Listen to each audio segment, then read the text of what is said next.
Okay, so we are driving to our manufacturer, QT. Courtney's driving. She is. She's kind of not really driving. She's practically parked because this is Toronto the 401. traffic. Yeah, Toronto traffic is lovely. Yeah, so we're driving to QT because we are going to try and get some different designs done on our uppers and see how that works out. Yes, we're also planning for our wedding line. Not our wedding line.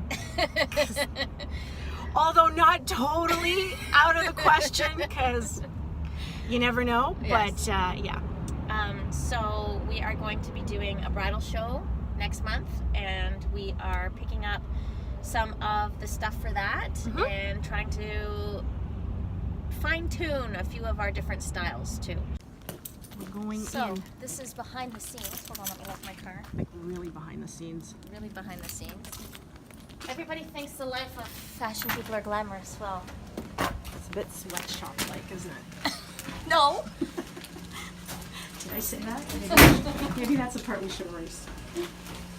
So this is one of the places we come to get our material. It's like, top to bottom. This is pretty. I like this one. Okay, Courtney found something that she likes, I which like this means one. it's going to be expensive. You know me so well. That's I like nice. that. This is our tie back, but the bottoms are the same. So right now, what I'm thinking of trying is, I find that this is a little too thick. Hearing? So if it can go up the leg a little bit higher, I think it would be a better look. So we're gonna see.